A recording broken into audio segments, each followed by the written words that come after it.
ingeniería legal. ¿Alguna consulta que tengan sobre lo que vimos la anterior clase? Esta es una materia en la cual tenemos que compartir nuestros criterios, ¿sí? Me gustaría mucho escuchar los que ustedes tienen.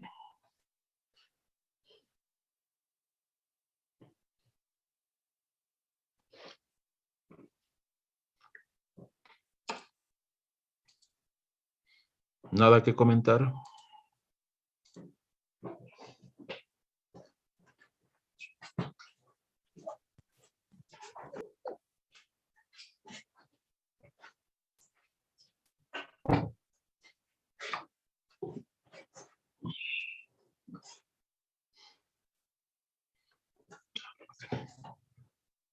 Bueno, está todo claro entonces, ¿sí? Muy bien, habíamos visto entonces los conceptos básicos de lo que significa el derecho y lo que significa la norma como tal. Habíamos visto la diferencia entre lo que es lo moral y lo legal. Ahora vamos a entrar en materia del derecho constitucional. ¿Por qué? Porque la primera norma que se tiene en cualquier país viene a ser el gran acuerdo que es la Constitución, ¿sí? Y la Constitución lo que da son los preceptos y los lineamientos básicos sobre los cuales, uno, se va a establecer la creación de un país. Segundo, la organización del Estado, ¿no? Porque el Estado es la administración que se tiene de un país. Y por supuesto, ahí también vamos a declarar los principios, valores y normas básicas sobre las que un país va a existir. ¿De acuerdo? Entonces, eso es lo que vamos a ver a continuación. Bien, ¿qué es lo que tenemos entonces como el derecho constitucional? Tengo todavía personas que están ingresando. Permítame un momento.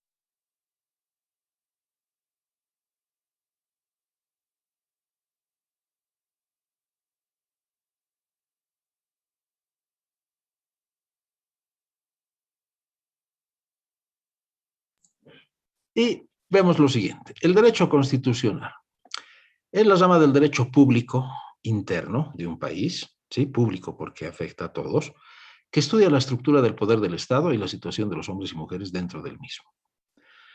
Entonces, en el derecho constitucional o en la Constitución, lo que se estudia es la estructura del Estado y es analizada a través de los órganos y funciones para llevarlas a cabo, ¿no? Y ese es el derecho constitucional.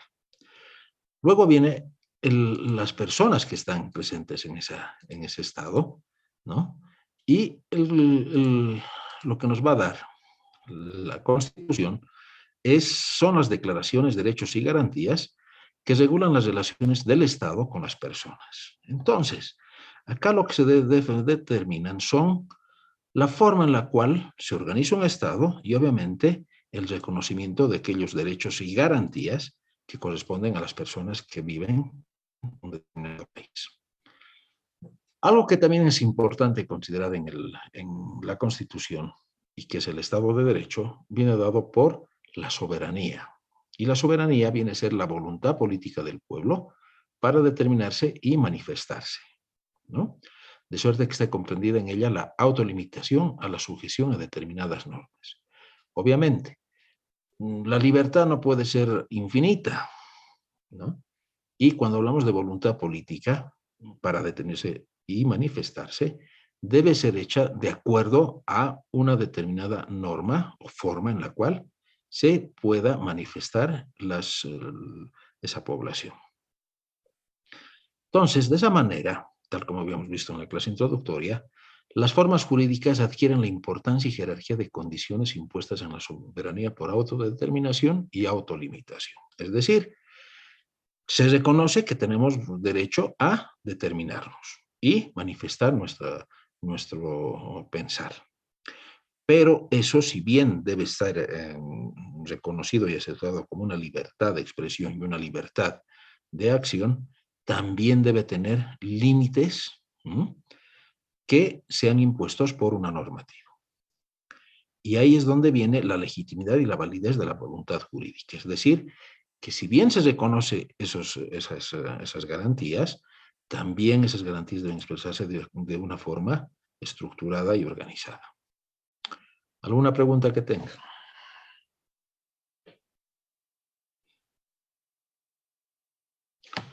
Bueno, ahora, ¿qué es lo que hacemos en la Constitución? Pues organizamos el Estado, ¿no? Y lo primero que hacemos en ello, o en el derecho constitucional, viene a ser lo siguiente: de definir los tres elementos constitutivos y distintivos de un país. Y lo primero va a ser el pueblo, ¿no? Es decir, cuáles son las personas que lo integran a ese país, sin distinción de razas, sexo, religión y nacionalidad. Y también considerando la individualidad, ¿no? Entonces, la población, desde un punto de vista del objeto, se refiere a lo jurídico-administrativo. ¿A qué personas es las que el Estado por si acaso es la organización de un país, ¿sí? El Estado va a administrarlos, es decir, va a velar por sus intereses. Lo segundo, ¿en dónde se encuentra establecido ese conjunto de personas?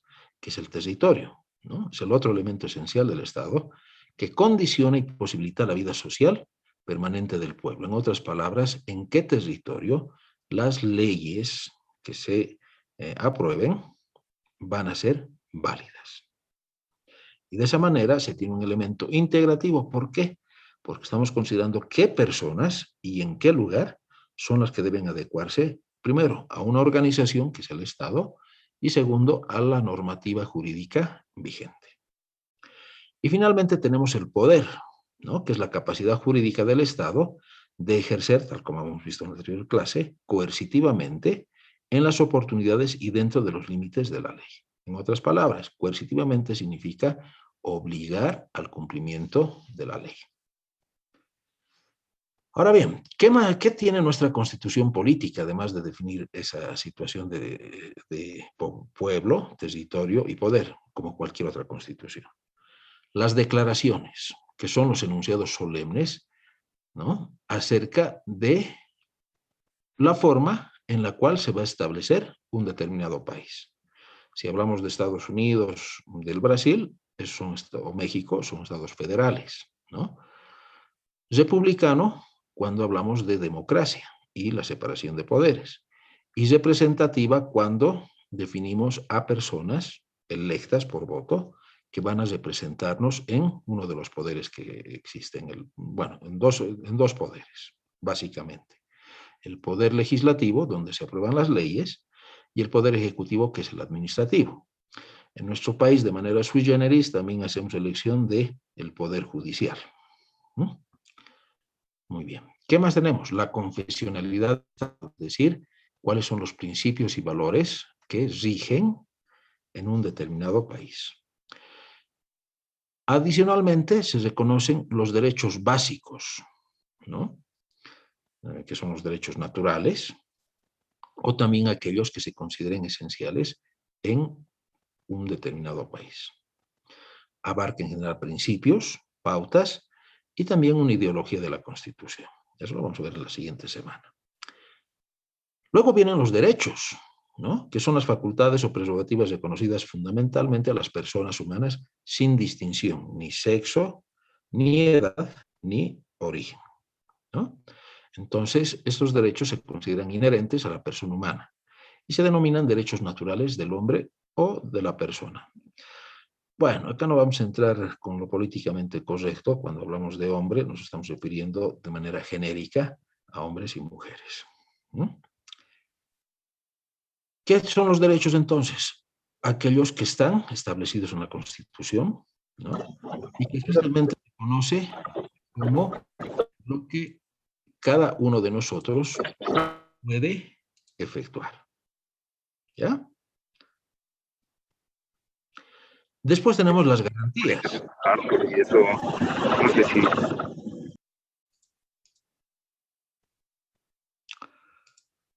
Que son instituciones o procedimientos de seguridad creados a favor de las personas para que dispongan los medios que hagan efectivo el goce de sus derechos subjetivos, es decir, la garantía que permite que las personas podamos hacer uso de nuestros derechos. Bien, en Bolivia entonces, ¿cómo está constituida la constitución política del Estado? Primero, es la norma suprema, ¿no? Es la ley de leyes, es decir, es la ley básica sobre la cual están establecidas las demás leyes, ¿no? Y, por lo tanto, es la norma suprema del ordenamiento jurídico de cualquier Estado, en nuestro caso, del Estado Plurinacional de Bolivia. Nuestra Constitución, por lo tanto, consta de 5 partes, que las vamos a ver la próxima semana, con 18 títulos, cada título con sus respectivos capítulos, que son 55, y en esos 55 capítulos tenemos 411 artículos. ¿Cuáles son las 5 partes? La primera, las bases fundamentales del Estado, en derechos, deberes y garantías, ¿no? Aquí están entonces las declaraciones, los derechos básicos reconocidos y la forma en la cual el Estado nos garantiza que nosotros podamos hacer uso de nuestros derechos. La segunda parte, la estructura y organización funcional del Estado, es decir, cómo va a estar estructurada la administración de un país. La tercera parte, la estructura y organización territorial. ¿Sí? Entonces, ¿cómo se va a determinar el territorio sobre el cual la Constitución es válida? Entonces, ahí vendrá, por ejemplo, la departamentalización, como es en Bolivia, ¿no? Con sus diferentes, cada departamento que tiene, provincias, ¿no? Municipios, etc. Si habláramos de México o de Brasil, acá tendría que hablarse del territorio federal, que son los estados, ¿no? Que componen a ese país. La cuarta parte es la estructura y organización económica. Acá es donde se dan los preceptos de cuáles son los fundamentos de la organización económica. Si hablamos de China, por ejemplo, pues su economía es netamente socialista, supuestamente. Bueno, esa es otra cosa. Y finalmente tenemos la jerarquía normativa, cuáles son las leyes y cómo y de qué manera van a estar referidas a las normas genéricas que tenemos en la Constitución Política del Estado. Bien, ¿qué nos dicen las bases fundamentales del Estado de Bolivia, ¿no? El Estado Plurinacional de Bolivia. Lo primero, Bolivia se constituye en un Estado unitario, social, de derecho plurinacional comunitario, libre, independiente, soberano, democrático, intercultural, descentralizado y con autonomías. Fíjese, lo que estamos haciendo son las declaraciones, ¿no? De cómo nosotros hemos acordado estructurar nuestro país y sobre qué bases. Además, se dice, Bolivia se funda en la pluralidad y el pluralismo político. Bueno, me pongo a pensar en lo que cantó nuestro presidente, ¿no? El día viernes.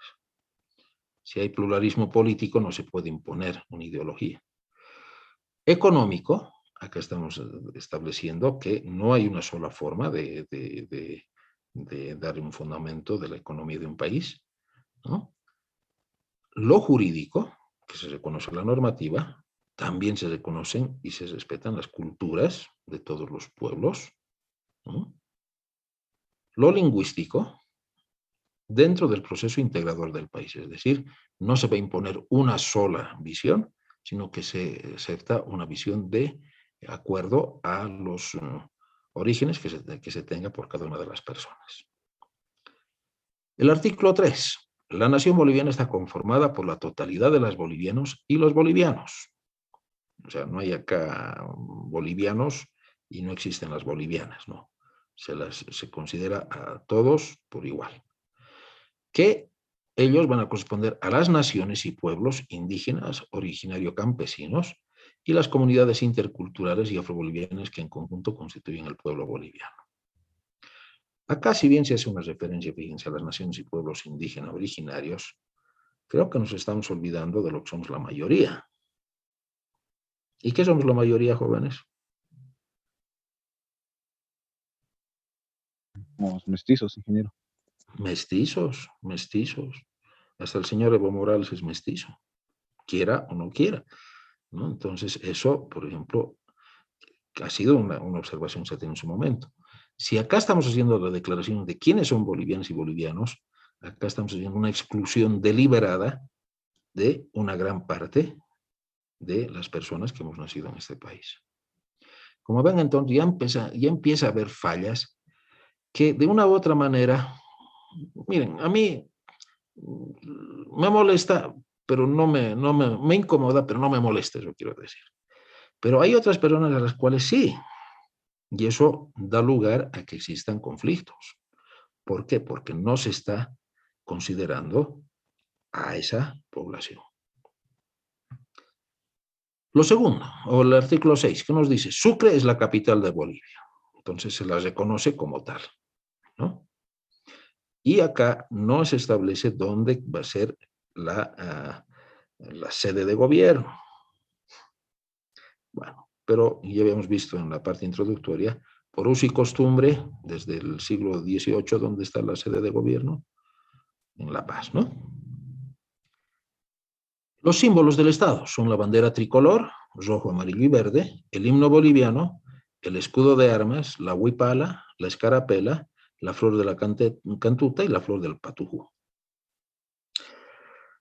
Bueno, esta también es otra observación que se tiene. ¿Por qué? Porque hay personas que se identifican plenamente con un símbolo de los que están descritos acá, que es la huipala. ¿Cuál es el problema cuando empezamos a diferenciar y estructurar los símbolos de representación del Estado? Y eso ocurre en todas partes, ¿no? Los símbolos deben ser únicos y para todos. Pero si acá le damos la misma jerarquía a un símbolo nativo, que está muy bien, pero si le damos la misma jerarquía que a un símbolo que generaliza a todos los bolivianos, ya estamos creando conflictos que a la larga, van a traernos grandes problemas, como los que estamos atravesando desde el 2016. Adicionalmente, si acá le estamos dando jerarquía a la huipala, va a haber gente que va a decir, bueno, ya está bien, la huipala.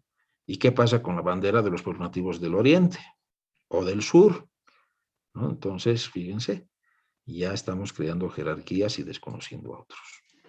Ese es el problema de entrar en simbolismos. Les puedo dar otro ejemplo. Cuando Estados Unidos se lanzó en el 2003 a la guerra contra el mal, creó un grave problema.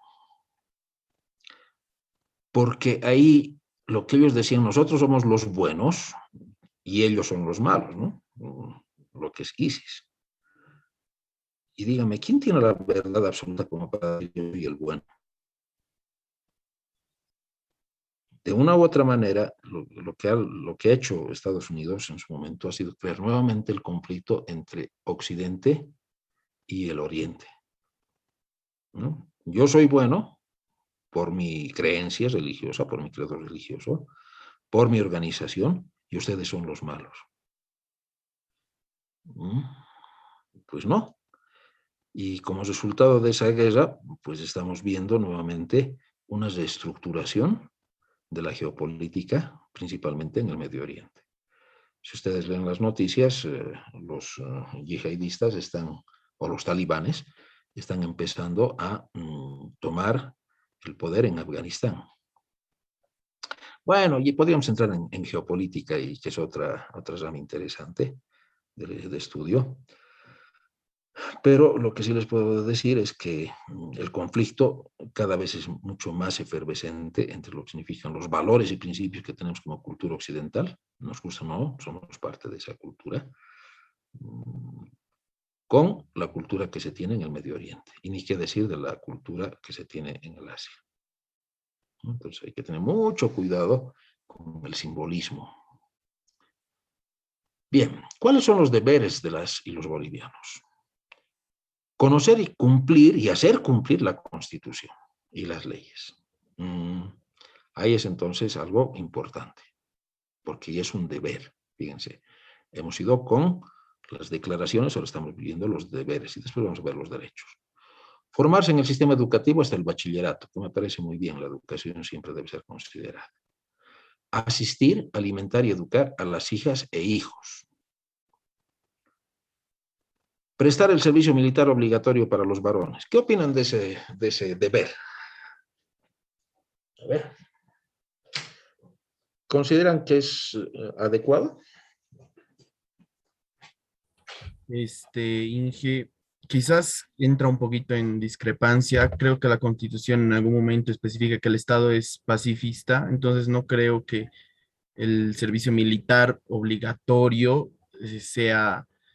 concuerde mucho con la ideología del Estado, digamos. Entonces no sé si está bien que sea obligatorio, quizás voluntario, pero creo que esto es más cultural que otra cosa, entonces, más tradicional, es como que siempre ha sido, entonces no lo vamos a cambiar. No sé hasta qué punto está bien o mal, porque creo que está sujeto a criterios muy subjetivos, pero creo que discrepa con la naturalidad, la naturaleza del Estado, que si no me equivoco es de manera pacífica, es pacifista, si no me equivoco. Y si no estoy mal, está expresado explícitamente en alguna parte de la Constitución. No sé si estoy en lo correcto, ingeniero. Estás parcialmente en lo correcto, porque lo que se indica que Bolivia no es un país que va a declarar guerras, y prácticamente eso es ser pacifista, lo cual no significa que no te tengas que defender, ¿sí? O sea, tú puedes ser muy pacifista, pero no sabes si los intereses que muevan a otros países puedan llegar a ti a afectarte. Por lo tanto, es necesario tener unas fuerzas armadas. Ya les voy a mandar esta tarde un link de un análisis que se está haciendo en la histeria de la historia en Radio Fides. Ya les envié el primer link la anterior semana. Y que puede que no estén de acuerdo, pero siempre es bueno conocer criterios y enfoques que tengan otras personas, y sobre todo si son personas entendidas en la materia. Pero acá viene lo siguiente: prestar el servicio militar obligatorio. Está bien que tengamos una fuerza que nos defienda como país, ¿no? Como Estado o como nación. Ya somos multinacional, de hecho, plurinacional.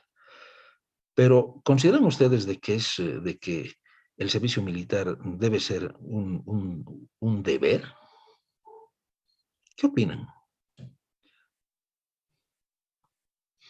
¿Alguien ha hecho el servicio militar?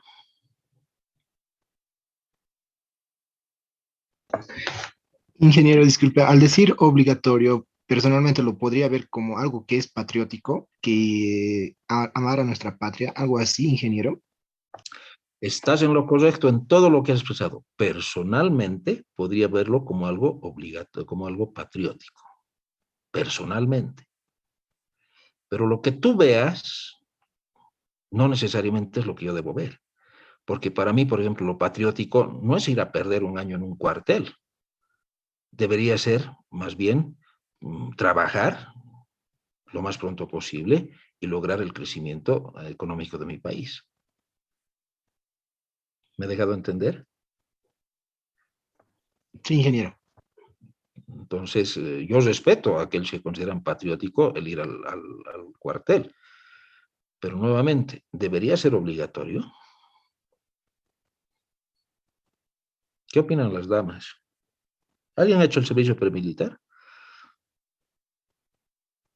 Sí, ingeniero, yo lo Ah, hice hace pensé que tiempo. estaban en una...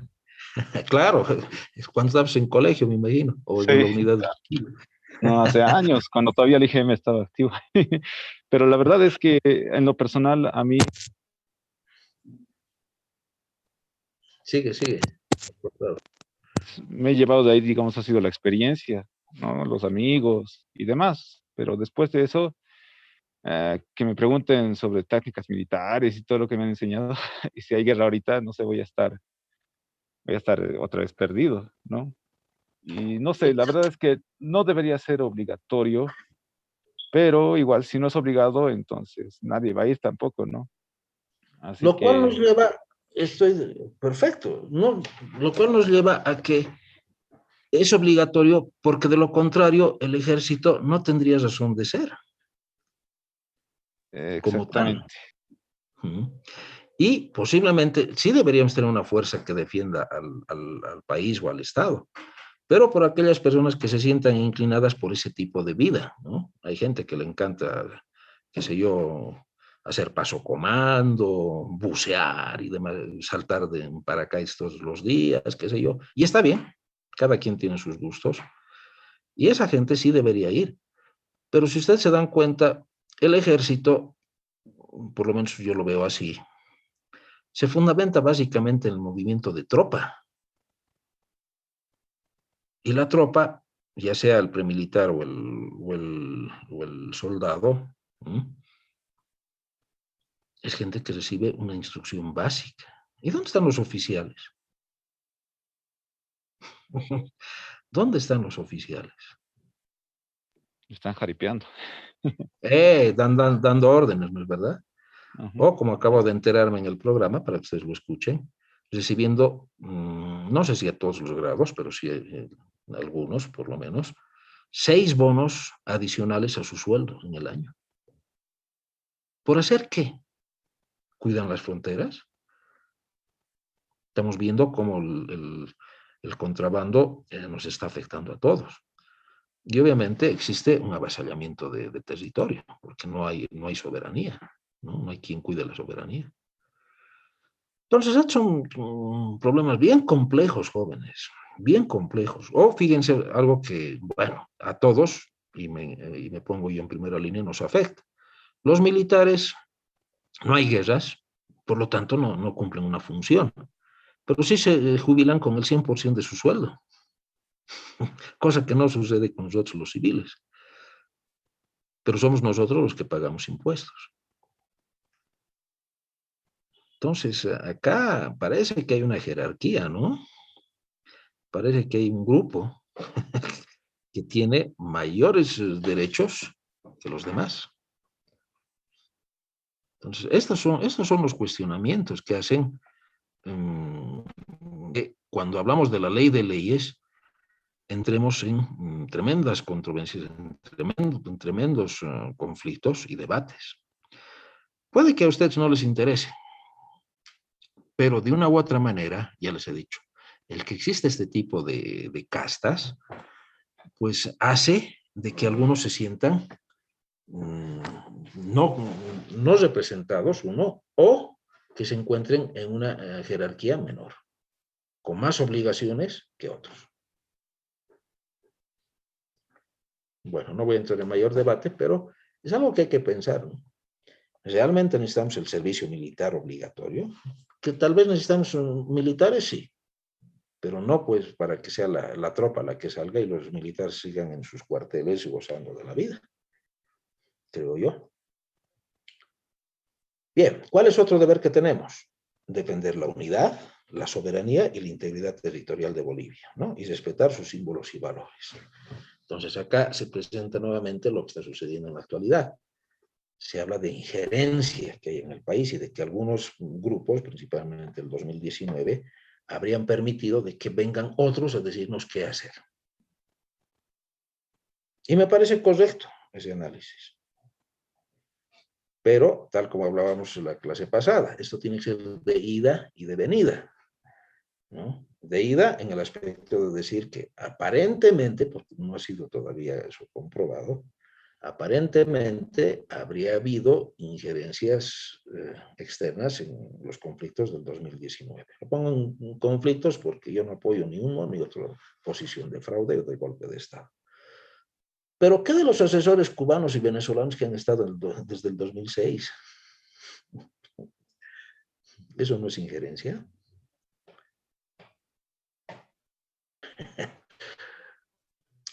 Proteger y defender los recursos naturales y contribuir a su uso sustentable para preservar los derechos de las futuras generaciones, ¿no? Ese también es un deber. ¿Lo hacemos? Fíjense, yo como persona, mucho no puedo hacer. Esto lo que tienen que hacer son nuestros administradores, ¿no? Ahí viene el Poder Ejecutivo. Creo que esto es algo que no se lo hace. ¿Por qué? El litio, por ejemplo. No sabemos cómo se está manejando la concesión de esos campos. Y esa debería ser una información transparente y que todos la conozcan. Algunos de ustedes pueden decir, ¿y a mí qué me importa el litio? Pues no, creo que están equivocados. ¿Por qué? Porque el litio aparentemente es nuestra próxima fuente de ingresos económicos, uno.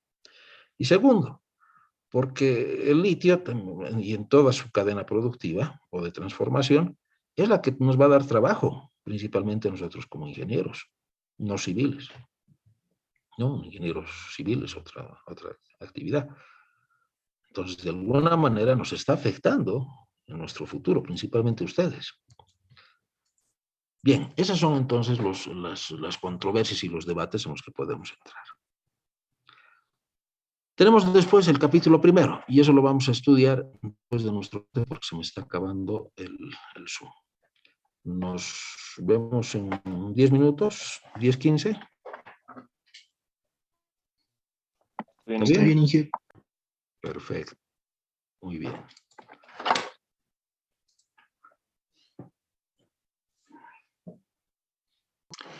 Entonces, como ven, las declaraciones que se establecen en una constitución, si no están mayoritariamente consensuadas y bien redactadas, nos pueden llevar a conflictos. Entonces, es bien importante cada vez que se hace una reestructuración de la Constitución, que obviamente como cualquier cosa hecha por los humanos es perfectible, deba cada vez ser mejor y no cerrarse en posiciones personales de grupo y que nos puedan llevar a mayores conflictos. Y hago uso de las palabras de la historiadora Loza, ¿no? Que indica, nosotros siempre somos los primeros en comenzar. La guerra de la independencia, ¿no? La fundación de un Estado, etc. Pero somos los que peor lo hacemos y los últimos en hacerlo, ¿no? Hemos sido el último país en obtener la independencia. Fíjense, ahora van a revisar su constitución en Chile, o la van a elaborar, una nueva constitución. Aparentemente lo mismo va a suceder en Perú. Y parece que ellos lo van a hacer mejor que nosotros. Bueno. Muy bien, ya hemos visto las declaraciones. Ahora veamos las disposiciones generales. ¿Hay alguien de ustedes que quiera participar? Miren, bueno, si han entrado al curso para probarlo, pásenme sus nombres y les voy a poner 51. Ustedes se liberan de estar en aula, de perder su tiempo, y yo de tener gente que no participa. Todos ganamos. Entonces, les pido por favor participar en esta materia, ¿ya?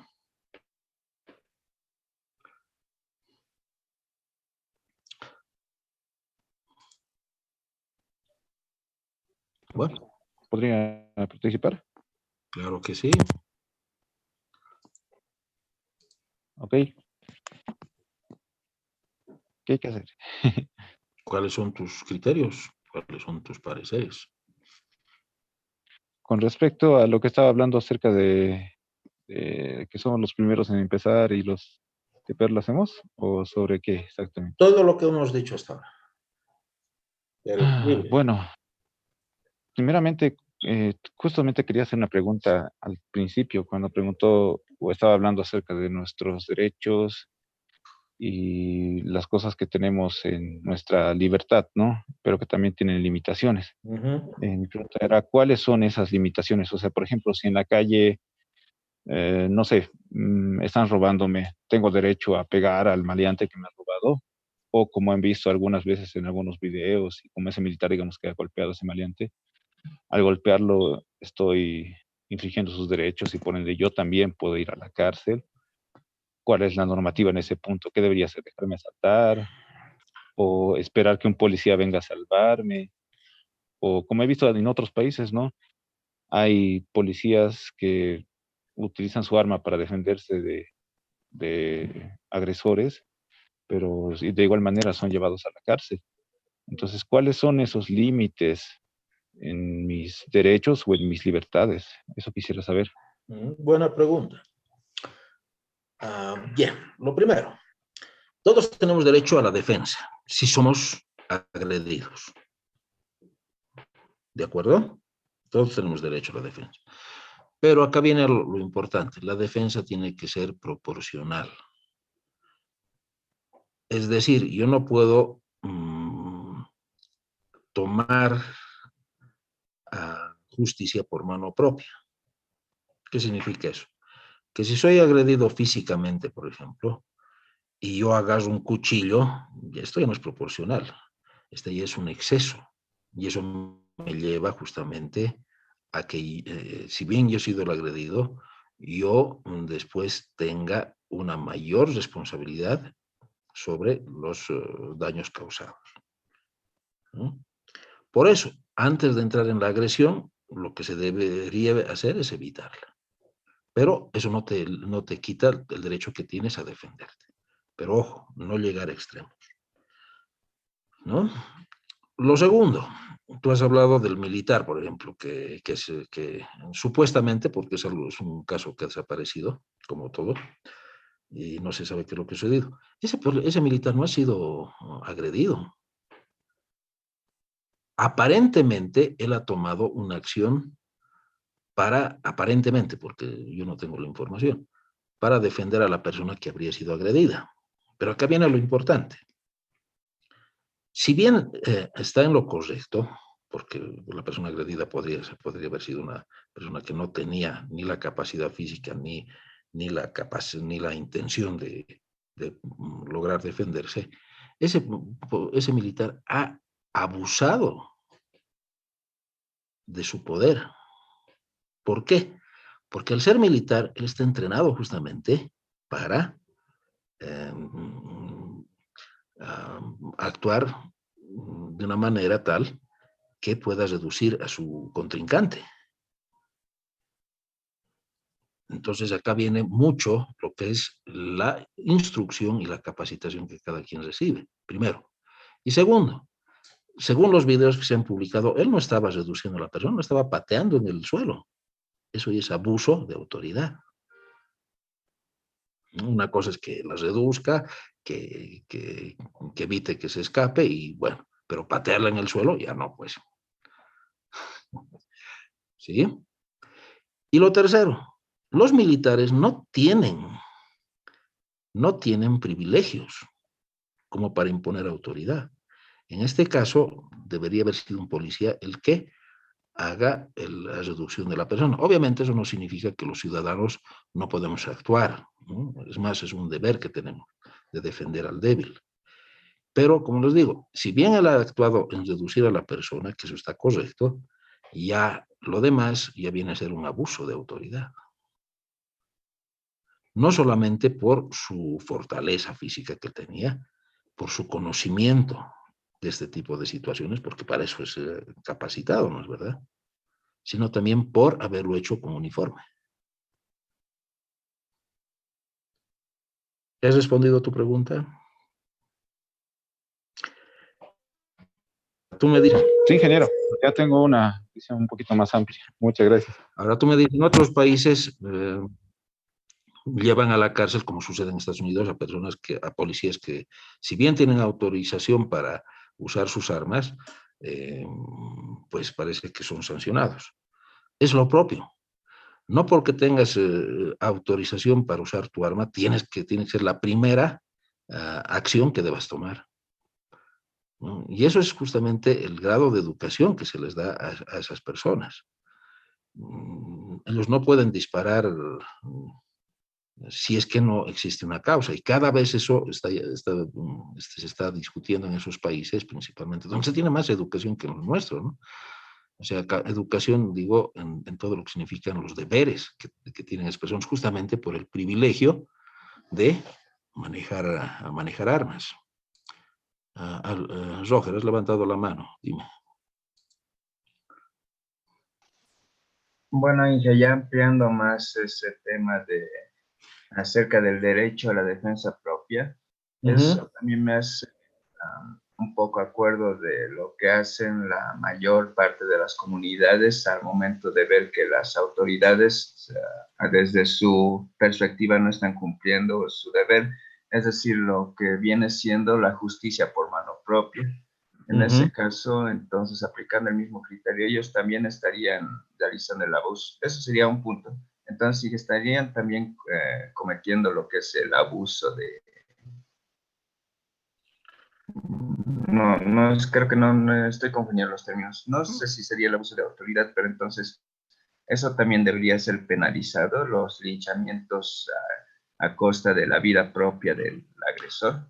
Y otro, en ese caso, si es que la justicia comunitaria sería algo que debería penalizarse, ¿a quién se debería llamar? O en este caso, la ley, ¿a quién atribuiría la responsabilidad del acto? Eso sería mi cuestión, y ampliando un poco. Cristian, te pido por favor un momento. Lo que sucede es lo siguiente, como les he dicho, nadie puede tomar justicia en mano propia. Está bien que tengas el derecho a la defensa, pero no puedes tomar la justicia en mano propia. Ahora, obviamente el problema no es tan sencillo. El problema es cuando existe ausencia del Estado. Y la ausencia del Estado es justamente cuando no se tiene una fuerza que permita que sea el Estado la que cuide tus derechos. Y esa es la falta de personal policial. Es algo similar con los militares, ¿no? Los oficiales, la tropa, que es el policía, ese es el que sale. Y principalmente está capacitado para reprimir. O sea, no voy a entrar acá en juicios de valor, estoy diciendo lo que es. ¿Y el oficial dónde está? En escritorio. ¿Y las personas, quién las defiende? ¿Dónde está la policía? ¿Dónde está el Estado? A través de la policía. No hay. Entonces, ese es un problema que se tiene, por el cual la gente se ve obligada a que ya una vez me han robado, 2 veces me han robado, ya la tercera, no sé, pues voy a ir a defender mi negocio, como ha sucedido con esa persona en Santa Cruz, que lamentablemente le han vuelto a robar y lo han matado, ¿no? Porque él pensaba que solamente por dormir ya no iba a entrar nadie en su tienda. Y bueno, hay otros que son mucho más extremos, que dicen, bueno, a mí nadie me defiende, entonces yo no tengo más opción que defender y tomar justicia en mano propia. Y claro, ahí viene el otro problema que se está agudizando, es el problema económico. Entonces, el análisis de estas situaciones es bien amplio, no es lineal, es, es, es multidimensional. Es económico, es social, es de educación, es de muchas cosas. El gran problema es que cuando uno toma justicia por mano propia está más expuesto. ¿Y qué es lo que hacen las comunidades? El Estado reconoce la justicia comunitaria, pero la justicia comunitaria también tiene sus límites, ¿no? Ellos no pueden condenar a muerte, por ejemplo, pero lo han hecho. Y claro, a los silacatas, a las autoridades nativas que tienen las comunidades, tampoco se las toma en justicia por razones políticas. Entonces es bien complejo analizar estos temas. Y por si acaso, no solamente es en Bolivia, es en todas partes. La cuestión es cómo el Estado, cómo el Estado garantiza, ¿no? Es lo que dice el artículo 14, a todas las personas y colectividades, sin discriminación alguna, el libre y eficaz ejercicio de los derechos. Que no solamente es la protección, sino también lo que le habíamos dicho hace un momento, la educación, el acceso al trabajo, el acceso a la alimentación y otros. Entonces, todo eso es algo multidimensional. ¿Eso responde tu pregunta? Sí, que ya me quedó más claro. Muchas gracias. Hay 2 personas que quieren participar. Cristian, tú primero. Dime. Ingeniero, ¿qué tal? Muy buenos días. Buen día. Bueno, más que todo sería un comentario, ¿no? Que sobre lo que habló de los policías, por ejemplo, que ellos tienen, digamos, sí el derecho de sacar su arma de fuego. A lo que yo vi, digamos, sí hay un reglamento, digamos, detrás de eso, ¿no? Que yo, en mi consideración, ellos deberían conocer. pero, y así comparando, ¿no? Con otros países ya de primer mundo, el entrenamiento de ellos, digamos, está un poco, es muy superior, incluso, digamos, en el conocimiento que tienen. Y aquí, digamos, en Bolivia, yo creo que deberían sí instruirse en esa parte, ¿no? Porque ya en hechos pasados, por ejemplo, ha habido un caso en el que un policía de tránsito, ¿no? Forcejeaba con un taxista solamente por pedir la licencia y no, pues él quería ejercer, sacar su arma de fuego para esa situación. Yo creo que no es nada, ahí se ve la poca instrucción que tienen los policías, ¿no? Y sobre el otro, por ejemplo, de la justicia de mano propia, digamos, de las comunidades, muchas veces cometen el error de que, digamos, se dejan llevar muchas veces por la circunstancia, ¿no? En el cual ha sido el acontecimiento, porque ha habido casos en el que las víctimas también eran inocentes, ¿no? No eran culpables, y por eso, digamos, de que no ha habido un debido proceso, digamos, se ha cometido muchas injusticias. Eso sería, ingeniero, una observación que tenía. Te agradezco por tu participación y efectivamente así es, pero acá también yo tengo que hacer una acotación. La educación y el respeto a la autoridad también es algo que los civiles tenemos que tenerlo. Y eso sucede en toda América Latina principalmente, ¿no? No tenemos Estado, no tenemos respeto por los representantes del Estado que vienen de la policía, ¿no? Cuando claro, también tiene que ver que mucho la forma en la cual nos piden. Cuando ellos nos piden nuestros documentos, nosotros estamos en obligación de proporcionárselos, ¿no? Pero hay mucha gente que no lo hace, les dice hacho de tal, hacho de cual y demás palabras que salen sin el respeto a la autoridad. Y claro, por el otro lado viene también el abuso de autoridad, que ellos creen que porque visten uniforme ya son dioses intocables. Mucha una educación que se tenga en el reconocimiento de la autoridad, uno, y dos, en que las autoridades también sepan que tienen, pues, límites, que no pueden actuar de una manera abusiva, ¿no? Y eso cuando existen, lo que tú lo has dicho correctamente, ese tipo de manoseos o confrontaciones, ambos están perdiendo el respeto a la autoridad. Uno por atacar al representante de la ley y el otro por querer hacer justicia en mano propia creyendo que porque es policía lo debe hacer. Entonces, en otros países, justamente, no solamente es el entrenamiento militar o el entrenamiento del uso de armas, el militar en el momento, sino también en la forma en la que se tiene que actuar, ¿no? Y la violencia, si es que debe ser establecida por una autoridad, tiene que ser el último recurso, el último, y además bien justificado. Eso es lo que lo tienen claro. Ahora, lamentablemente nuestra policía en Bolivia está demasiado militarizada. Vean ustedes, siempre comenzaremos por el uniforme, botas, orden cerrado, orden abierto.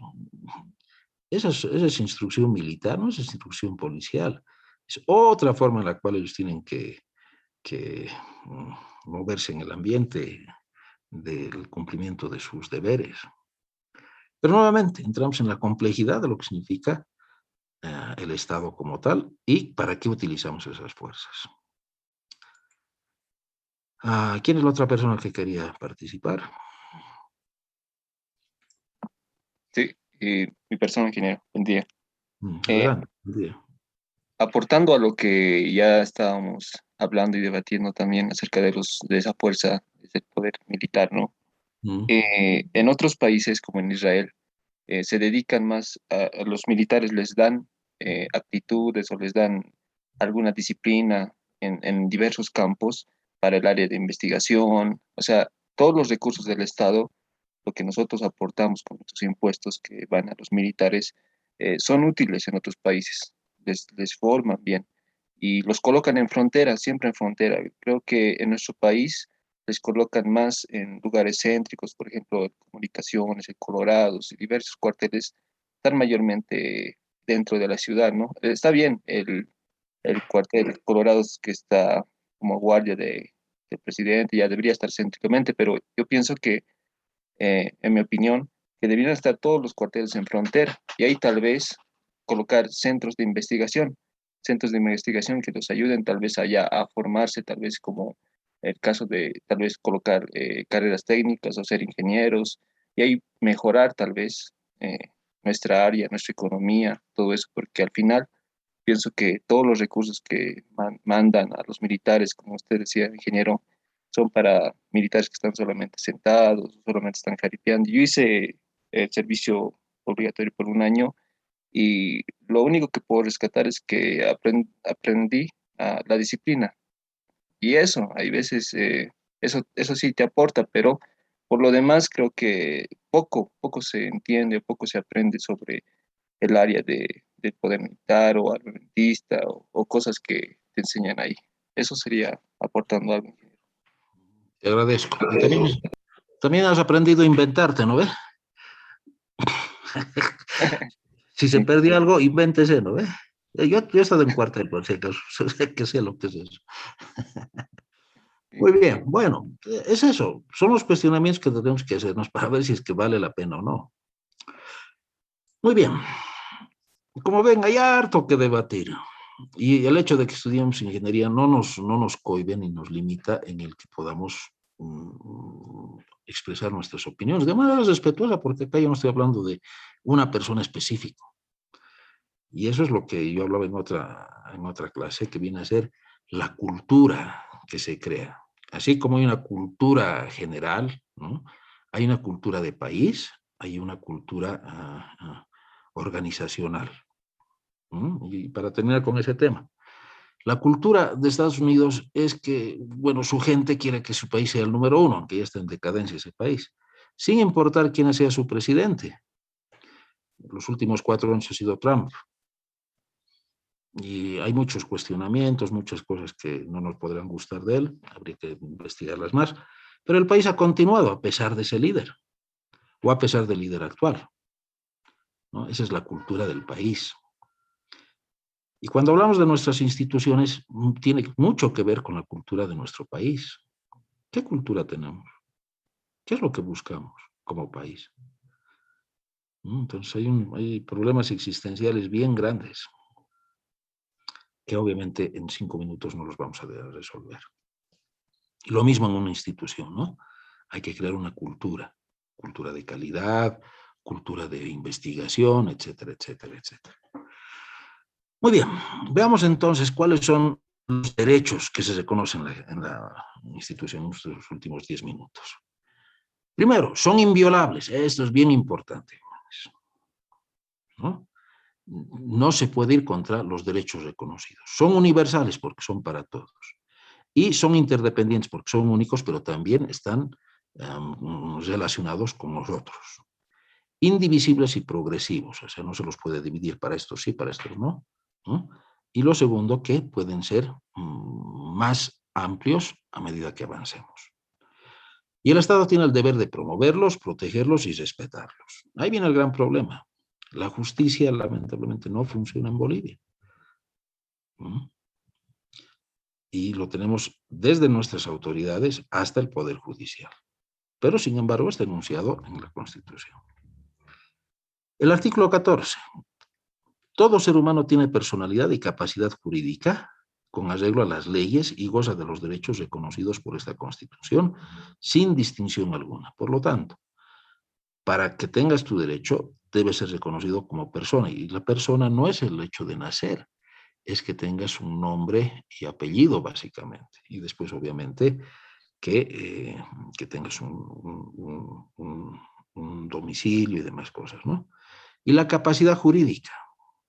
La capacidad jurídica va a estar dada por la edad que nosotros tengamos o por alguna, qué sé yo, por algún lamentable hecho que nos limite en el uso de nuestras capacidades. Un síndrome de Down, por ejemplo. Esa persona no es autónoma, necesita de un supervisor. Bien, el Estado garantiza a todas las personas y colectividades, sin discriminación alguna, el libre y eficaz ejercicio de los derechos establecidos en esta Constitución. Esto, por ejemplo, jóvenes, nos protege a todos cuando exigimos que se cumplan lo que son los deberes de los demás. sea, no es que me están haciendo un favor. No, ellos tienen que hacer lo que deben hacer, como yo también debo hacer lo que debo hacer.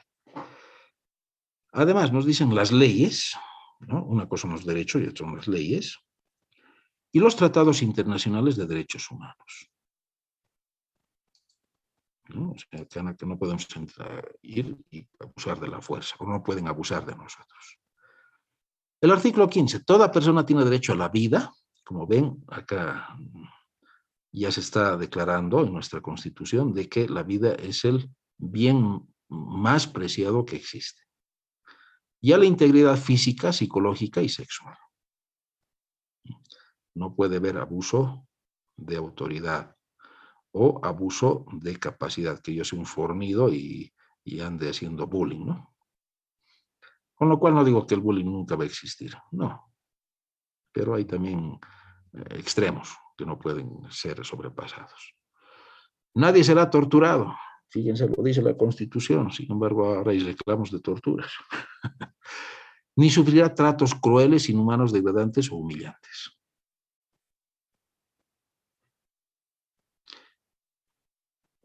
Empiezan a tratarnos mal, pues nadie tiene por qué reaccionar violentamente, pero hay que ponerle un alto. Y lo más importante, no existe la pena de muerte. O sea, el linchamiento, estamos yendo contra uno de los derechos fundamentales que tenemos reconocidos en la Constitución. Lo otro, toda persona tiene derecho al agua y a la alimentación. Lo que les decía, si tú no puedes lograr si el Estado no te está dando este derecho, pues de alguna manera estás dando lugar como Estado a que el índice de criminalidad se incremente. El Estado tiene la obligación de garantizar la seguridad alimentaria a través de una alimentación sana, adecuada y suficiente para toda la población. A ver, veamos cómo vamos con las políticas alimentarias en el país. Toda persona tiene derecho a recibir educación en todos los niveles de manera universal, productiva y gratuita. Acá les voy a hacer una pregunta y no necesito que me respondan. ¿Qué les parece que lo que se ha incrementado en la facultad, no sé si es a nivel universitario, pero que el curso prefacultativo cueste ahora 1.865, creo? En lo personal, no sé bajo qué fundamento, porque que yo sepa, aquí no ha habido devaluaciones, no ha habido aumentos salariales, no hay nada. Y segundo, porque la educación debería ser gratuita, más que todo si viene de la Universidad Mayor de San Andrés. Algo anda mal. Ojo, no estoy hablando de corrupción, estoy hablando de principios y derechos. Artículo 18. Todas las personas tienen derecho a la salud. ¿Qué está haciendo el Estado al respecto? Bien, con esto vamos a terminar. Capítulo 3. Derechos civiles y políticos. Las bolivianas y los bolivianos tienen los siguientes derechos. A la autoidentificación cultural. Fíjense, a los mestizos ya nos han discriminado de una u otra manera en la Constitución, pero nos están dando el derecho a identificarnos. A la libertad de pensamiento, lo que hablamos hace un momento atrás, alguien decía, el patriotismo. Perfecto, esa es tu forma de entenderlo y yo lo respeto, pero también yo tengo mi forma de entenderlo. A la espiritualidad, religión y culto. Si quieres adorar a piedras, es tu problema, mientras no me quieras imponer tu credo, ¿no? Lo mismo con los católicos, por supuesto, yo soy católico. Expresados en forma individual o colectiva, tanto en público como en privado, con fines lícitos, ahí está lo importante. A la libertad de residencia, permanencia y circulación en todo el territorio boliviano. Residencia es donde está tu domicilio, pero puede que por razones de trabajo tengas que estar 3 meses en Catavi. Y para ir a Catavi viene a ser la circulación, ¿no? Y el artículo 22. La dignidad y la libertad de las personas son inviolables. Esto es bien importante. Jóvenes, yo no puedo tratarlos mal, como ha sucedido en el video del docente, o de la docente, en realidad es del docente, de Tarija. Y lo curioso es que ella es abogada, ¿no? La dignidad y la libertad de la persona son inviolables. Entonces, el maltrato no puede darse. Y segundo, yo no puedo quitarle el derecho a la persona de circular, permanecer en algún lugar y tener una residencia.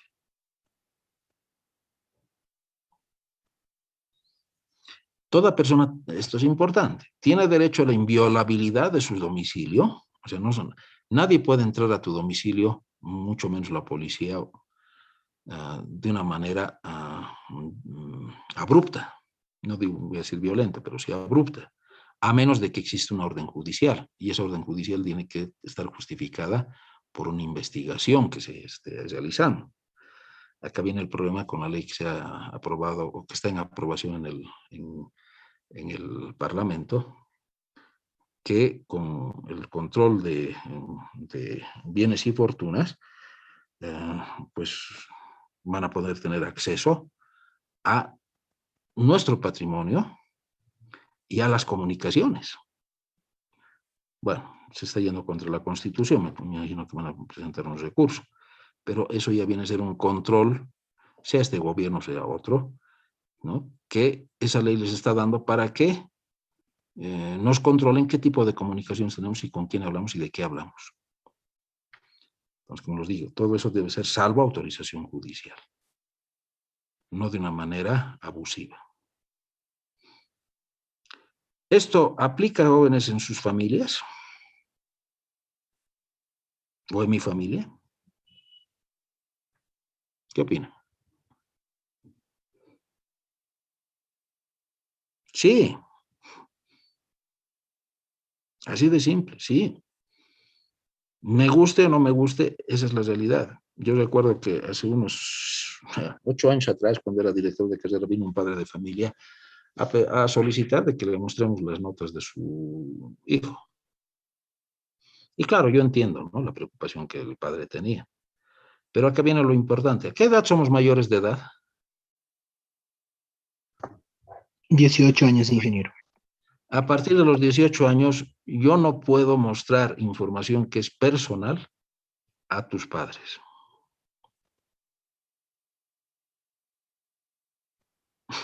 Otra cosa es que tengamos un respeto a nuestros progenitores y aceptemos este tipo de situaciones, pero no. Esas son cosas propias, particulares, inviolables.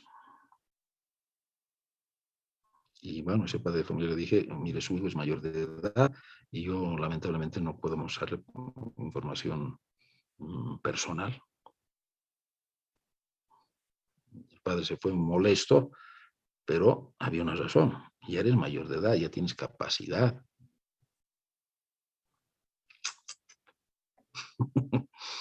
¿Qué tal? ¿Qué les parece? Y lo propio, las comunicaciones privadas. Nadie puede estar mirando con quién hablas, ¿no? Esto principalmente en las relaciones de parejas. Nadie. Salvo autorización judicial. Muy bien, entonces así estamos conociendo los principios. Esto de los derechos civiles y políticos, jóvenes, lo vamos a desarrollar más ampliamente estamos a miércoles, ¿no? El día de mañana. Les pido, por favor, descargar la Constitución Política del Estado. Y mañana vamos a ver algunas otras normas que son importantes para nuestro quehacer diario. ¿Alguna consulta que tengan?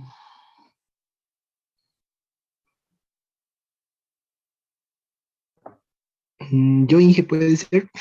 Claro que sí, dime. Ingeniero, una consulta con respecto a los militares. Si se había mencionado que en aquí, digamos, obligatorio sería algo patriótico, entonces, para los americanos o para los europeos, o la Unión Europea, ¿cómo sería para ellos considerándolo si es un deber o no? Ya que ellos sí realmente interceden en Afganistán o en los conflictos que hay en África, ese continente, entonces ellos prácticamente van a dar su vida. Entonces, ¿eso es considerado patriótico o es un deber?